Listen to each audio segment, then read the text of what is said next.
Today, we're going to talk about Trump and Republicans rapidly abandoning their own base with an agenda that seems scientifically engineered to lose them support. And I've got two interviews. I sit down with Pod Save America's Tommy Vitor to discuss the immediate implications of Trump abandoning Ukraine and the broader implications of the U.S. realigning the global world order. And I interview Texas State Representative James Tallarico about the rise of Christian nationalism and how we reverse that tide. I'm Brian Tyler Cohen, and you're watching No Lie.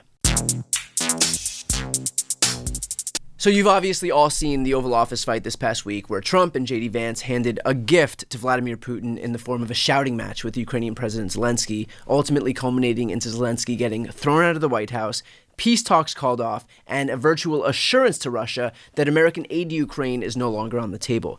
And the implications here are obviously massive. Not only could this end Ukraine's hopes of winning the war, which would obviously mean more death and more destruction at the hands of Putin's murderous regime, but without the United States, that may mean the end of NATO. NATO is responsible for the longest period of peace in modern world history. If the post-World War II alliance falters, that means we could enter into a modern era of imperialism where Russia seeks to rebuild the USSR, where China seeks to take over Taiwan, even where the United States tries to annex territory in Panama or Greenland or Mexico or Canada. And look, I know that sounds insane, but we should disabuse ourselves of the notion that something sounding insane somehow means that it won't happen. An insurrection sounded insane. The U.S. siding with the world's autocrats and dictators sounded insane. And yet, here we are. But geopolitical and humanitarian implications aside, I want to talk about the politics of this for a moment, because despite Trump's insistence on barreling ahead with this move, the reality is that it is aggressively unpopular.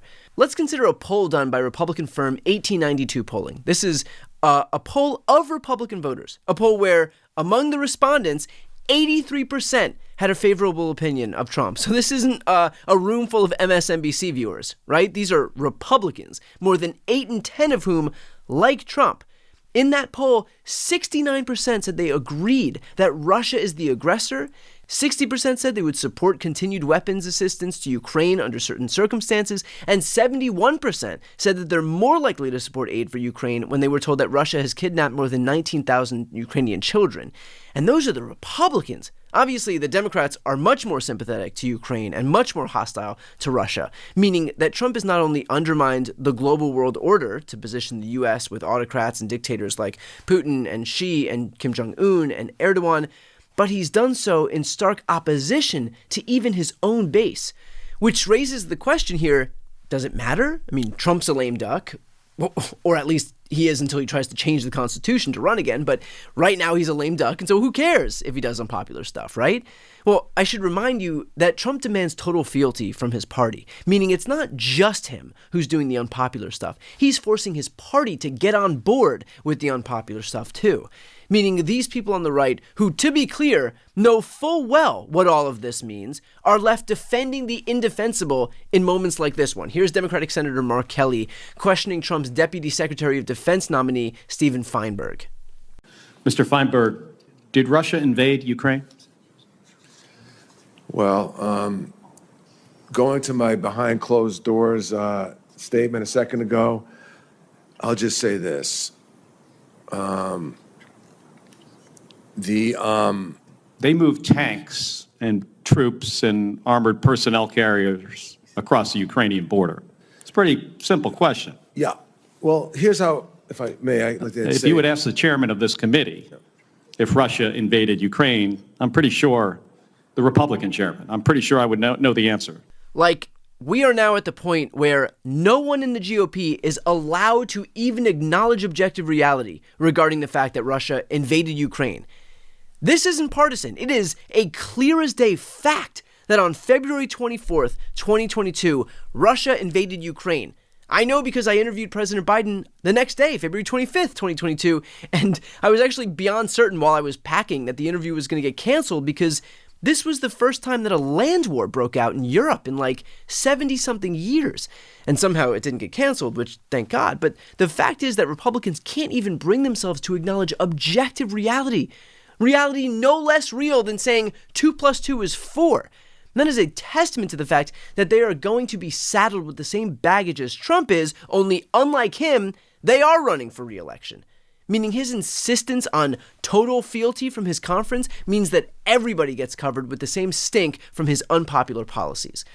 And I want to be clear, it's not just on the Russia-Ukraine stuff. Trump has empowered Elon, for example, to run roughshod over the government and to fire thousands of employees at the NIH and the EPA and the Consumer Financial Protection Bureau and USAID. He's empowered Elon to allow his band of teenagers unfettered access into our most sensitive private data. He's empowered Elon to shut down or cripple entire agencies. That is not popular. By a 2-to-1 ratio, Americans disapprove of Elon's actions. A CNN poll found that 54% of Americans said that giving Elon Musk a prominent role in the administration was a bad thing, while only 28% said that it was a good thing. And according to Pew, only 11% of Americans have a very favorable view of Musk. But regardless, the Republicans are forced to defend all of this stuff, to defend Elon Musk, to defend Doge, because if Trump and Elon are going down, the entire party is going down with them. So even though, again, Trump is a lame duck and no one else in the conference is a lame duck, that doesn't matter as far as Trump is concerned. An anchor around his neck is an anchor around all of their necks. Even this budget resolution that just passed, it'll mean that Medicaid gets cut, it'll mean that food stamps gets cut, it'll mean that the deficit explodes and adds trillions to the debt, also that millionaires and billionaires can get a tax cut on the backs of working class Americans. 71% of Trump voters oppose cuts to Medicaid. Protecting earned benefits and especially protecting healthcare is one of the most popular political positions you could have. Trump is against it, which means that Republicans, of course, had to throw their weight against it too. And every single one of them in the House, except for Thomas Massie, put their name on this thing when they voted for the budget resolution. And now they have to go back to their districts and their town halls and get utterly decimated by their own constituents, even in heavily, heavily Republican areas. But you know the rule. Trump the lame duck issues his clarion call, and his very much not lame duck colleagues have to throw their weight behind this stuff because they've contracted their power out to him, and that's how it goes. So look, we obviously have a long road ahead here, but Republicans are doing Democrats' work for them right now. They are lining up behind the least popular policies you could possibly imagine, and far from Trump trying to set his own party up for success moving forward, he's instead dragging them down into the depths of the ocean by forcing them on board with policies that Americans despise. They clearly feel unaccountable to anybody right now, but Americans are paying attention. And it's not just Democrats, by the way. Republican voters, too, are recognizing the dangers of the extremism of this Republican Party. Our job is to make sure that those voters are reminded of it as much as humanly possible. Next up are previews of my interviews with Tommy Vitor and James Tallarico. But first, just a quick reminder, this is my once-weekly video podcast, No Lie with Brian Tyler Cohen. It's identical to my once-weekly audio podcast. On this one show, one video per week, I have sponsors. So here's a quick word from some sponsors, and then my interviews with Tommy Vitor and James Tallarico. No Lie is brought to you by Aura Frames. So gifts are tough for me. I'm not a great gift giver, but I've very quickly come to realize that gifts that mean something are way preferable to, clothes or something like that. And it doesn't get more meaningful than a digital picture frame from Aura. It's perfect for sharing pictures of all the things that your family, who might be far away, might even live on the other side of the country like mine, can't be there for, from family vacations to their grandkids' graduation. I get stuck in old photo rabbit holes all the time, and honestly, I love it. I was always the guy who brought the camera out in the early 2000s. I had my Nikon Coolpix because smartphones didn't exist yet. There's nothing better than going through those old photos and seeing what my friends and family were getting into 10, 20 years ago. Now you can relive those moments all the time with Aura Frames. Aura Frames are the perfect gift. They've been featured in 495 gift guides during 2024 alone. They were selected 3 times as one of Oprah's favorite things, and they were named the #1 digital picture frame by Wirecutter, The Strategist, and Wired. Right now you can save on the perfect gift that keeps on giving by visiting auraframes.com. For a limited time, listeners can get $20 off their best-selling Carver matte frame with code BTC. That's AURA frames.com, promo code BTC. Don't forget to mention that we sent you to show your support for the show. Terms and conditions apply. No Lie is brought to you by Armor Colostrum. Before I worked in politics, I was actually a certified personal trainer, and a big part of my life still, to this day, is taking care of my health. Although, admittedly, my mental health could be better, but occupational hazard. But I've been hearing a lot about Armor Colostrum for a while, and I didn't know what it was, so I asked around and realized that it's really well known and its health benefits are too. So here's the deal. Armor Colostrum strengthens immunity, optimizing your whole body microbiome and strengthens your immune barrier along the mouth, sinuses, lungs, gut, urinary, and reproductive tract to guard against unwelcome particles for your strongest immune health. And that's just scratching the surface. It also fortifies gut health, ignites metabolism, vitalizes hair growth, enhances skin radiance, and fuels performance and recovery. We've worked out a special offer for my audience. Receive 15% off your first order. Go to tryarmra.com/BTC or enter BTC to get 15% off your first order.